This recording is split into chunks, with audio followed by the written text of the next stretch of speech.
గంజాయి తరలిస్తున్న వ్యక్తులను అరెస్ట్ చేసి వారి వద్ద నుండి 286 గ్రాముల గంజాయితో పాటు ఒక కారు, ఒక స్కూటరు, 3 మొబైల్ ఫోన్లు సీజ్ చేసి రిమాండ్కు తరలించిన సంఘటన రంగారెడ్డి జిల్లా కల్వకుర్తి నియోజకవర్గంలో చోటు చేసుకుంది. రంగారెడ్డి జిల్లా కల్వకుర్తి నియోజకవర్గం తలకొండపల్లి చౌరస్తాలో గంజాయి తరలిస్తున్నారన్న విశ్వసనీయ సమాచారం ప్రకారం తలకొండపల్లి ఎస్ఐ శ్రీకాంత్ ఆధ్వర్యంలో షిఫ్ట్ కారులో ప్రయాణిస్తున్న మండల కేంద్రానికి చెందిన పద్మ వెంకటేష్, రఘువరన్లను తనిఖీ చేయగా వారి వద్ద ఒక ప్యాకెట్లో 73 గ్రాముల గంజాయి లభించడంతో పోలీసులు పంచనామా నిర్వహించి వారిని అరెస్ట్ చేసి కారును స్వాధీనపరుచుకున్నారు. పట్టుబడ్డ పద్మ వెంకటేష్, రఘువరన్లు ఇచ్చిన సమాచారంతో హైదరాబాద్ ఉప్పల్కు చెందిన జోగురాజు, ప్రదీప్ కుమార్లు తమకు గంజాయి ఇస్తున్నారని తెలపడంతో వారిని హైదరాబాద్ లో అరెస్ట్ చేసి వారి వద్ద ఉన్న గంజాయి స్వాధీనపరుచుకున్నట్లుగా వెల్లడించారు. ఈ కేసులో మొత్తంగా ఒక కారు, స్కూటరు, 3 సెల్ ఫోన్లను సీజ్ చేసి 283 గ్రాముల గంజాయిని స్వాధీనపరుచుకున్నామని, నిందితులను కోర్టులో ప్రవేశపెట్టి రిమాండ్ కు తరలించామని ఆమనగల్లు సర్కిల్ ఇన్స్పెక్టర్ జానకిరామ్ తెలిపారు. గంజాయి సేవించే వారి పట్ల, తరలించే వారి పట్ల పోలీసు యంత్రాంగం అప్రమత్తంగా ఉందని, గంజాయి తరలించడం, సేవించడం చట్టరీత్యా నేరం కాబట్టి ఎంతటి వారైనా సరే కఠినమైన చర్యలు తప్పవని సిఐ జానకిరామ్ రెడ్డి తెలియజేస్తూ తల్లిదండ్రులు తమ పిల్లల పట్ల అప్రమత్తంగా ఉండాలని సూచించారు.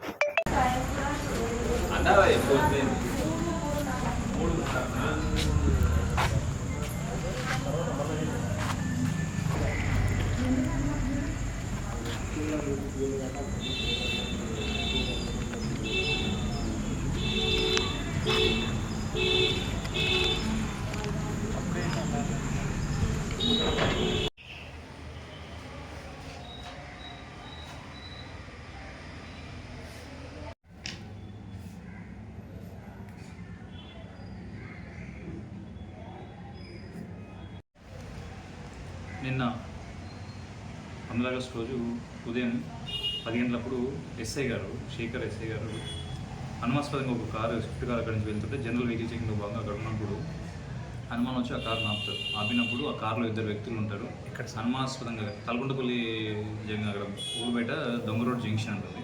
జంక్షన్లో వెహికల్ చెకింగ్ చేస్తున్నప్పుడు అనుమానాస్పదంగా కారును ఆపేసి వాళ్ళని కారులో చెక్ చేస్తే వాళ్ళ కాడ ఒక ప్యాకెట్ దొరికింది. అది ఓపెన్ చేసి చూస్తే స్మెల్ అదంతా చూస్తే గాంజా అని ఉందన్నమాట.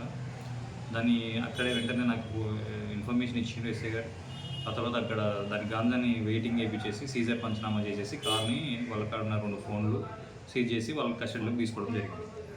ఫర్దర్ ఇన్వెస్టిగేషన్ నేను తీసుకున్న తర్వాత వాళ్ళ ఇంట్రాగేషన్లో భాగంగా వాళ్ళు ఏం చెప్పారంటే వాళ్ళకి లీడ్ ఎక్కడి నుంచి ఆ గాంజా వాళ్ళకి వచ్చింది అనే విషయాన్ని వాళ్ళు చెప్తే అక్కడ వాళ్ళిద్దరి పేరు యాక్చువల్లీ ఏంటంటే పద్మ వెంకటేషు, తర్వాత రఘువరన్ అనమాట. వీళ్ళిద్దరు కూడా తలకొండపల్లి వాళ్ళే. ఇక్కడ నుంచి ఉప్పల్ నుంచి తెచ్చుకుంటున్నారు. వాళ్ళు చదువుకునే స్కూలు, ఈ అబ్బాయి వెంకటేష్ అక్కడ ఉప్పల్లో చదువుకునేవాడు, 6th క్లాస్ వరకు చదువుకున్నాడు. వాళ్ళు కొంచెం వాడి మిగిలింది అమ్మడానికి అనమాట. అమ్మడానికే వెళ్తుండగా దొరికారు. ముందు రోజు తీసుకొచ్చారు. అయితే ఆ 14వ తారీఖు పోయి తీసుకొచ్చారనమాట వాళ్ళ ఫ్రెండ్స్ దగ్గర. వాళ్ళ గాడికి కూడా పోయి వీళ్ళతో ఫోన్ చేయించేసి ఉప్పల్ బగాయతలో ఒక సబ్స్టేషన్ దగ్గర రాగానే వెంటనే పట్టుకోవడం జరిగింది. స్కూటీ మీద వచ్చారు వాళ్ళిద్దరు. A3A4 గణేష్, జోగు రాజు ప్లస్ ప్రణయ్ కుమార్ అనమాట. వాళ్ళిద్దరు కూడా వచ్చి వాళ్ళని పట్టుకొని వాళ్ళని చెక్ చేస్తే ఆ వెహికల్లో కూడా, స్కూటీలో అక్కడ కూడా ఒక గాంజా ప్యాకెట్ సేమ్ దొరికింది. అది ఓపెన్ చేసి దాంట్లో గాంజా ఉంది. అది టోటల్ ఒక 213 గ్రాములు ఉంది నెట్ వెయిట్. మొత్తం కలిపి ఇక్కడ 73 గ్రామ్స్ నెట్ వెయిట్, అక్కడ మొత్తం 285 గ్రాముల గాంజాని సీజ్ చేయడం జరిగింది. వాళ్ళ దగ్గర నుంచి ఒక మొబైల్ ఫోన్, మొత్తం టోటల్గా ఒక స్విఫ్ట్ కారు, ఒక స్కూటీ, 286 గ్రాముల గాంజా ప్లస్ ఒక 3 మొబైల్ ఫోన్లు సీజ్ చేసేసి వాళ్ళని అరెస్ట్ చేసేసి ఈరోజు మార్నింగ్ వాళ్ళని ఆమన్గల్ కోర్టులో ప్రొడ్యూస్ చేయడం జరిగింది.